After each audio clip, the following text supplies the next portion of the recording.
I want to start off by saying, giving all glory and honor and praise to Yahweh, Ba'ashem Yahweh Shai, Ba'ashem Rakakadash.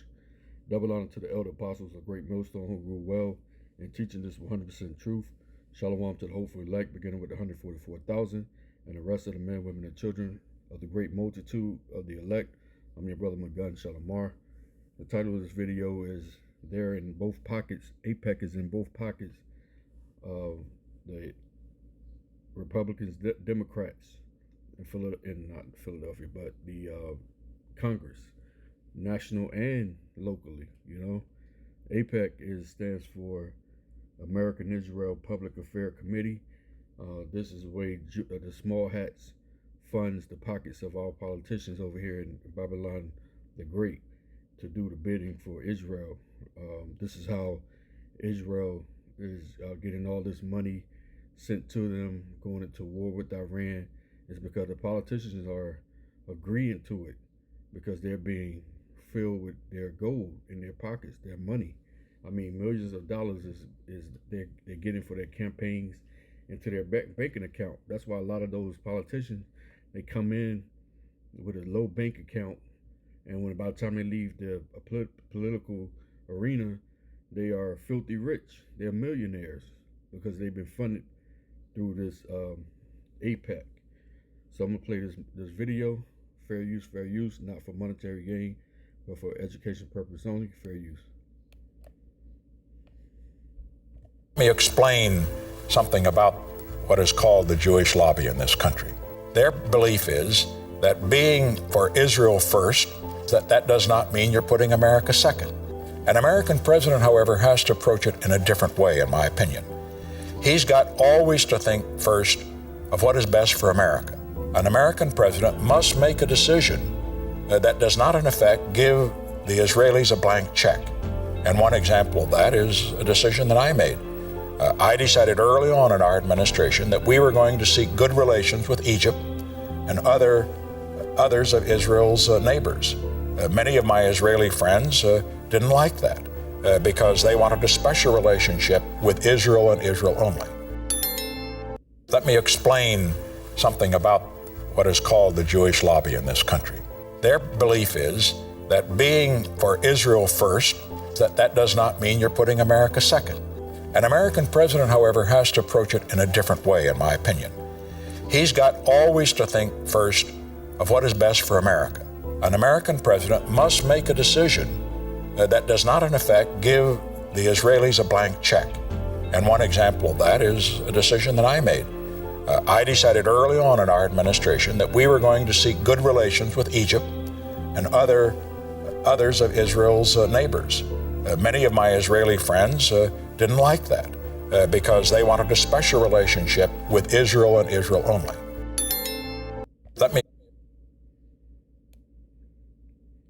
As you notice, he said his friends want him to have a personal relationship with Israel. Who is this personal friends? He's talking about the small hats. These devils are all, family. A lot of them that's in politician, and the small hats are the leaders of it. They're infiltrated the world arena of politicians, governments, locally, federally, judges, lawyers, CEOs. They the top hats, and the main small hats that's going to bring in this new world order are the international banking families. They're the ones who are is control of this world. All these nations, China, Australia, all these nations going to take into this new world order, which is bringing in this micro C chip, the RFID chip, because they're all being run by the small hats, the international banking families, the Rothschilds, Rockefellers, the Murdochs, the DuPonts, the Oppenheimers, the Morgans, the Gettys, all these international banking families, that's gonna bring this, gonna make them bring out that RFID chip, their new world order. So I Googled AIPAC money. It says AIPAC funneled $28 million directly to the campaigns of members of Congress during the 2025-2026 election cycle. It goes way back farther than that. It says these contributions channeled through its Political Action Committee, PAC, and earmarked individual donations overwhelmingly support candidates who strongly align with pro-Israel stances. And it says AIPAC does not use its own organizational treasury directly to fund politicians, but instead acts as a vehicle for individual U.S.-based donors to give to federal candidates. Through its website, AIPAC members select which candidates to support, and the money is then dispersed as earmarked PAC contributions. It says top recipients' expenditures. Federal election data tracking indicates vast disparities in how this money is distributed among members of Congress. Top recipient leaders, high-profile congressional members frequently receive substantial backing.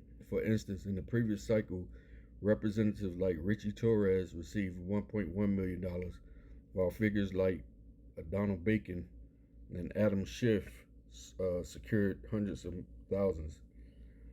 Primary elections, AIPAC has heavily redirected funds into high-stakes Democratic primaries, spending millions to challenge progressive incumbents critical of Israeli government policies.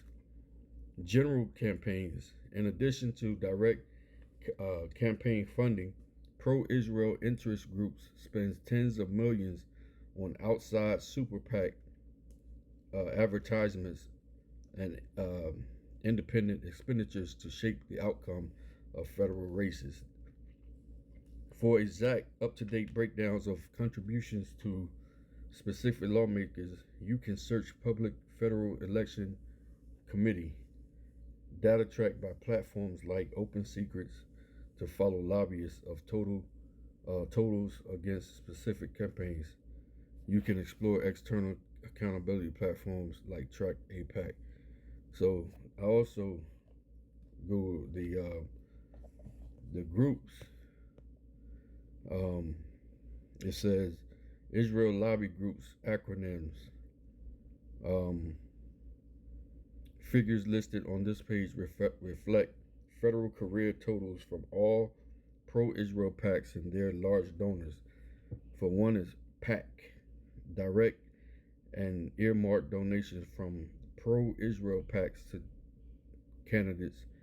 Example, independent expenditures is a pro-Israel PAC on behalf of candidates. And these are the candidates right here. And how much they got, or how much they saying they got. So they got the 59. This is Mary Peltola.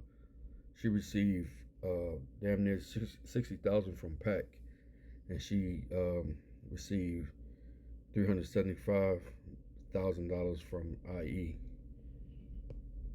So all these are politicians. Democrats, Republicans, more Democrats than there are Republicans. And you know, Jake, they all, especially Judah, you know, they gonna stay Democrat till they die. You know, which we don't vote.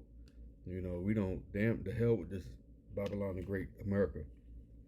We don't vote because we know who's the final judge is Yahweh and his only begotten son, Yahweh Shah Mashiach, which is who's going to come down and destroy this place called Mystery Babylon, because a lot of Jake don't realize that America is Babylon that's slated for destruction, you know? So we don't vote, you know? But you see, Jake is in there. They all getting money. They all getting paid. That's why they fight for their to stay in politics for so long, because they're getting paid.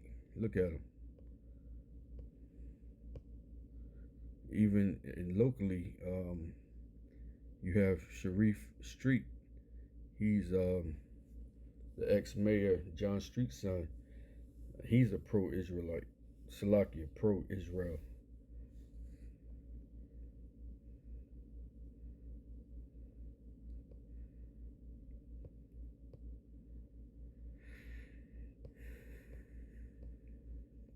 See, so yeah, this is just showing you, and how it ties in with the scriptures with prophecy.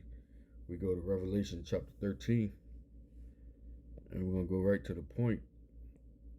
Verse 11, you see the heading that says, "The beast from the earth."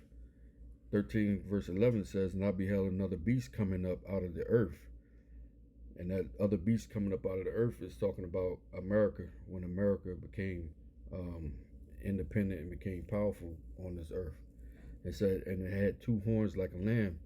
The two horns represents the Republican and the Democrat, because this is how America is ran, just like the ancient Roman Empire, through the politicians, when they passing laws that affect the whole entire world and affect the outcome of America going to war. Everything is done through this democratic system. So the two horns like a lamb, because when they got the bill on the floor and they're trying to pass the law and try to persuade the people, the bill is presented real soft.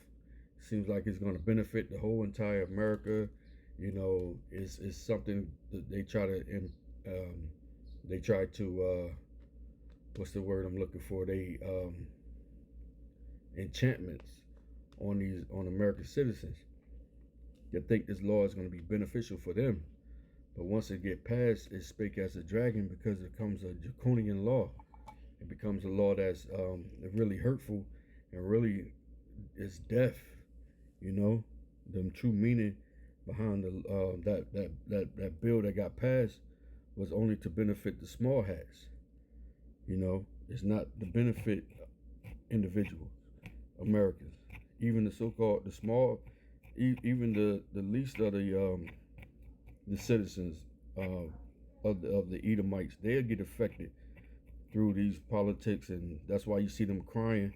Now these Edomites are crashing out because of all these laws they let slip past them, and they thought they were going to be benefiting up, getting paid and getting benefit, but yet and still they finding out today, and they crashing out because they crying because the oil, the gas, the food prices is going up, and now they don't know how to cope. But see, Jake been going through depression, repression, all of that since we've been here in America. We know about suffering, but see, now these Edomites on a lower levels, Edomites, they're starting to feel the curses. Going back to Deuteronomy chapter 30 verse 7, the curses are starting to be put on them, and they starting to feel the curses. So with that, I'm gonna stop right there. With that, I'm going to say, Call Halal Yahweh, by Hashem Yahweh Shai, by Hashem Rakah HaKadosh. Again, double honors to the elder apostles of Great Millstone who rule well. Shalom.